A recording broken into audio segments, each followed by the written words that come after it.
North Korea, ये वो देश है जहां इंटरनेट नहीं है, जहां बाहर की दुनिया की कोई खबर नहीं पहुंचती और जहां के लोगों को ये भी नहीं पता कि बाकी दुनिया कैसे जी रही है। और इसी देश के अंदर पहाड़ों के बीच जंगलों में छुपी हुई कुछ ऐसी जगहें हैं जिनका अस्तित्व नॉर्थ कोरिया की सरकार कभी नहीं मानती। और वो जगह है क्वानलीसो, जिसे बाकी दुनिया गुलाग्स के नाम से जानती है। ये कोई नॉर्मल जेल नहीं है। यहाँ कोई ट्रायल नहीं होता, कोई वकील नहीं होता और ना ही कोई सज़ा की फिक्स तारीख होती है। यानी एक बार जो यहाँ आया वो यहीं ख़त्म हो गया। और इसकी सबसे खौफनाक बात यह है कि अगर आप यहाँ आए तो आपके बच्चे भी यहाँ आएंगे और उनके बच्चे भी। यानी परिवार के एक व्यक्ति की गलती की सज़ा 3 पीढ़ियों को दी जाती है। आज हम नॉर्थ कोरिया के गुलाग्स की पूरी कहानी जानेंगे, इसका इतिहास, यहाँ पर होने वाली क्रूरता और उन लोगों की गवाहियां जो वहां से किसी तरह भागकर पूरी दुनिया को बताने में कामयाब हुए। गुलाग्स को समझने से पहले नॉर्थ कोरिया को समझना बहुत जरूरी है। 1945 में जब वर्ल्ड वॉर 2 खत्म हुई तो कोरिया 2 हिस्सों में बंट गया, जिसके उत्तर में सोवियत यूनियन का प्रभाव था और दक्षिण में अमेरिका का। जिसके बाद नॉर्थ कोरिया की सत्ता किम इल सुंग के हाथों में आ गई और सत्ता आते ही किम इल सुंग ने एक ऐसा शासन बनाया जो दुनिया में शायद कहीं नहीं देखा गया। और वो शासन था कल्ट ऑफ पर्सनालिटी, यानी सरकार एक परिवार है और किम परिवार को भगवान की तरह बना दिया गया, जिनसे सवाल करना पाप माना जाता है और उनके खिलाफ सोचना भी एक क्राइम है। पूरे देश में किम इल सुंग की तस्वीरें लगी हैं, हर घर में उनकी पोर्ट्रेट है और बच्चों को स्कूल में सबसे पहले यही सिखाया जाता है कि हमारे नेता महान हैं।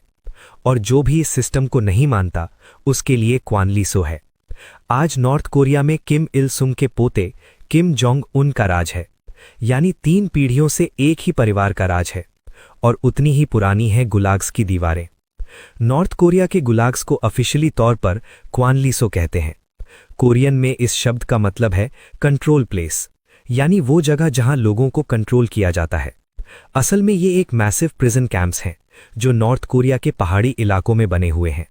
इन्हें सैटेलाइट इमेजेस से देखा जा सकता है क्योंकि ये इतने बड़े हैं कि छुपाए नहीं जा सकते। और कुछ कैंप्स तो इतने बड़े हैं जितना एक पूरा शहर होता है। अभी दुनिया को जिन गुलाग्स के बारे में सबसे ज्यादा जानकारी है वो है कैंप 14 कैच ऑन। ये सबसे खौफनाक कैंप है। एक बार जो यहां आया उसे कभी रिहा नहीं किया जाता, सिर्फ एक इंसान को छोड़कर जिसकी बात हम आगे करेंगे। फिर आता है कैंप 15 योडक। ये थोड़ा कम क्रूर है, सिर्फ इसलिए कि यहां से कुछ कैदी इवेंचुअली रिहा किए जाते हैं। सर्वाइवर्स की ज्यादातर गवाहियां इसी कैंप से आती हैं। इसके बाद है कैंप 16 और कैंप 25। ये कैंप्स इतने सीक्रेट हैं कि इनके बारे में बहुत कम जानकारी है। सैटेलाइट इमेजेस में दिखते हैं पर अंदर क्या होता है ये कोई नहीं जानता। अनुमान है कि इन सभी कैंप्स को मिलाकर इस वक्त 80,000 से 1,20,000 लोग बंद हैं। अब वो बात जो गुलाग्स को दुनिया की किसी भी जेल से अलग बनाती है वो है योनज्वाजे। ये कोरियन शब्द है जिसका मतलब है गिल्ट बाय एसोसिएशन, यानी आपके परिवार का कोई एक भी सदस्य अगर अपराधी घोषित हो गया तो पूरे परिवार को अपराधी माना जाता है। और इस सिस्टम में 3 पीढ़ियां शामिल हैं, दादा दादी, माँ बाप और उनके बच्चे, सभी को एक साथ गुलाग में बंद कर दिए जाते हैं। ये पॉलिसी किम इल संग के जमाने से चली आ रही है। उन्होंने कहा था कि दुश्मन की जड़ें उखाड़नी है और जड़ों का मतलब है पूरा परिवार। मान लीजिए 1970 में किसी ने साउथ कोरिया का रेडियो सुन लिया, बस इतनी सी गलती पर उसे गुलाग भेज दिया गया और साथ में उसकी पत्नी को भी और उनके बच्चे को भी, जो शायद उस वक्त सिर्फ 5 साल का था। वो बच्चा गुलाग में ही बड़ा हुआ, वहीं उसकी शादी भी हुई क्योंकि गुलाग में शादी भी होती है, और फिर वहीं पर उसके भी बच्चे पैदा हुए और वो बच्चा जो कभी बाहर की दुनिया नहीं देखा। यानी 3 पीढ़ियां एक ही जगह एक ही सजा काटती हैं, वो भी बिना किसी गलती के। कैंप 14 से आज तक सिर्फ एक ही इंसान बाहर निकला है और उसका नाम है शिन डोंग ह्युक।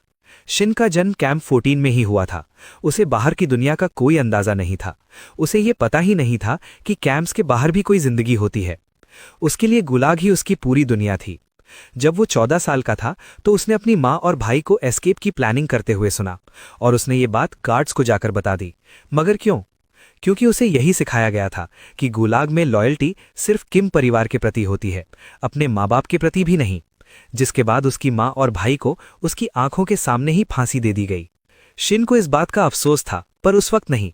वो तो बाद में हुआ, जब वो भागा, जब उसने दुनिया देखी, तब उसे एहसास हुआ कि उसने क्या किया था। 23 साल की उम्र में शिन भागने में कामयाब हुआ, जहां से पहले वो चाइना गया, फिर साउथ कोरिया और फिर वहां से अमेरिका। उसकी कहानी पर एक किताब बनी, एस्केप फ्रॉम कैंप 14। शिन उन चंद लोगों में से है जिसने गुलाग जैसी जगह देखी और बाहर आकर पूरी दुनिया को बताया। गुलाग के अंदर की जिंदगी नर्क से भी बदतर होती है। सर्वाइवर्स की गवाहियों से जो तस्वीर उभरती है वो दिल दहला देने वाली है।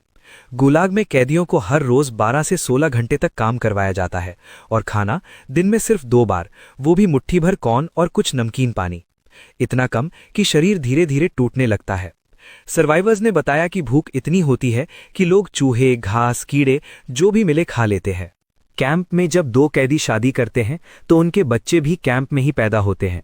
इन बच्चों को स्कूल नहीं जाने दिया जाता है और ना ही इन्हें बाहर की दुनिया का कोई ज्ञान दिया जाता है।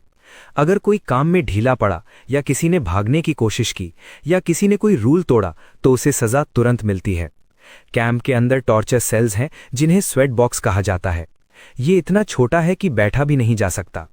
टॉर्चर के वक्त पब्लिक एग्जीक्यूशंस होती हैं ताकि बाकी कैदी भी देखें और डरें। अगर कोई बीमार पड़ गया तो कोई डॉक्टर नहीं, कोई दवाई नहीं, या तो खुद से ठीक हो जाओ या मर जाओ। कई सर्वाइवर्स ने बताया कि उन्होंने अपनी आंखों से लोगों को भूख और बीमारी से मरते हुए देखा और गार्ड्स ने बस शव को एक तरफ साइड कर दिया और काम जारी रहा। अब आपके मन में एक सवाल होगा कि आखिर किस जुर्म के लिए गुलाग में इतनी बड़ी सजा दी जाती है? तो ये बात जानकर आप हैरान रह जाएंगे। नॉर्थ कोरिया में साउथ कोरिया का कंटेंट देखना सबसे बड़ा क्राइम है। अगर किसी के पास साउथ कोरियन ड्रामा की यूएसबी मिल गई तो वो सीधे गुलाग जाएगा। बाइबल या कोई भी रिलीजियस टेक्स्ट रखने पर नॉर्थ कोरिया में रिलीजन ऑफिशियली बैंड है। अगर किसी के घर में बाइबल मिला तो उसे भी गुलाग भेज दिया जाता है। किम परिवार की बुराई करना या ऐसा सोचना भी, भागने की कोशिश करना, विदेशी लोगों से कांटेक्ट करना, अगर किसी का कोई रिश्तेदार साउथ कोरिया में है और उसने फोन पर बात की तो उसे भी गुलाग भेज दिया जाता है। बिना परमिशन के दूसरे शहर जाने पर भी। नॉर्थ कोरिया में ट्रैवल के लिए भी गवर्नमेंट परमिशन चाहिए होता है। अगर बिना परमिशन के मूव किया तो सीधे गुलाग। यानी ऐसी कोई भी बात जो दूसरे देशों में बिल्कुल नॉर्मल बात है, लेकिन नॉर्थ कोरिया में उसके लिए आप और आपका पूरा परिवार गुलाग में जा सकता है। 2011 में किम जोंग हिल की मौत के बाद उनके बेटे किम जोंग उन सत्ता में आए। उस वक्त दुनिया ने सोचा कि शायद ये युवा नेता कुछ बदलेगा, लेकिन ऐसा कुछ भी नहीं हुआ।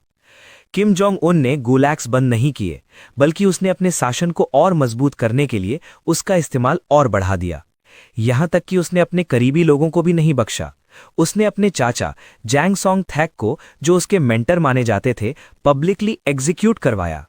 ये वो नेता है जिसके देश में गुलाग्स जैसी जगहें हैं और दुनिया उससे न्यूक्लियर डील्स की बात करती है, डिप्लोमैटिक मीटिंग्स होती हैं और फोटोज खिंचती हैं। और गुलाग्स की बात, वो तो एजेंडा पर होता भी नहीं है। गुलाग्स आज भी बंद नहीं हुआ है। सैटेलाइट इमेजेस दिखाता है कि कुछ कैंप्स में एक्सपेंशन हो रहा है, यानी और नई बिल्डिंग्स बन रही हैं, लेकिन नॉर्थ कोरिया कभी ऑफिशियली नहीं मानता कि ये कैंप्स एग्जिस्ट करते हैं। यूएन ने कई बार नॉर्थ कोरिया को अकाउंटेबिलिटी के लिए कहा है, पर नॉर्थ कोरिया ने हर बार यही जवाब दिया कि ये हमारा इंटरनल मामला है। अमेरिका, यूरोप, साउथ कोरिया सबने सैंक्शंस लगाए हैं, पर गुलाग्स पर इसका कोई असर नहीं हुआ। क्यों? क्योंकि नॉर्थ कोरिया के पास न्यूक्लियर वेपन्स है, और जब किसी के पास न्यूक्लियर वेपन्स हो तो दुनिया उससे ज्यादा कॉन्फ्रंटेशन नहीं करती। और इस डिप्लोमैटिक गेम में गुलाग्स के अंदर वो लाखों लोग बंद हैं जिन्होंने कुछ किया ही नहीं। जिनके दादा ने शायद कोई गलती की थी, उसकी सजा उसके पोते को भी दी जा रही है। अभी जब आप ये वीडियो देख रहे हैं, उसी वक्त नॉर्थ कोरिया के किसी पहाड़ के पीछे किसी कैंप में एक बच्चा है जिसे नहीं पता कि बाहर की दुनिया में क्या होता है। उसे नहीं पता कि स्कूल कैसा होता है, उसे नहीं पता कि आज़ादी कैसी लगती है। वो बस इतना जानता है कि सुबह उठो, काम करो, खाना खाओ और सो जाओ। और यही उसकी पूरी जिंदगी है। उसके पिता की भी यही जिंदगी थी और उसके दादा की भी। ये सिलसिला कब टूटेगा, ये कोई नहीं जानता। पर जब तक दुनिया गुलाग्स के बारे में बात करती रहेगी, तब तक कम से कम ये जुल्म छुपा नहीं रह सकता। क्योंकि सच को कितना भी दबाओ, वो किसी न किसी रूप में बाहर आ ही जाता है। कमेंट में बताएं कि आपको क्या लगता है, क्या कभी नॉर्थ कोरिया बदलेगा या नहीं। अगली वीडियो में हम चाइना की उस कैंप के बारे में बात करेंगे जहां 10 लाख उइगुर मुसलमानों को बंद किया गया। तो वो वीडियो मिस मत करना। अगर ये वीडियो इन्फॉर्मेटिव लगा हो तो इसे लाइक करें, शेयर करें और चैनल को सब्सक्राइब जरूर करें। धन्यवाद। जय हिंद।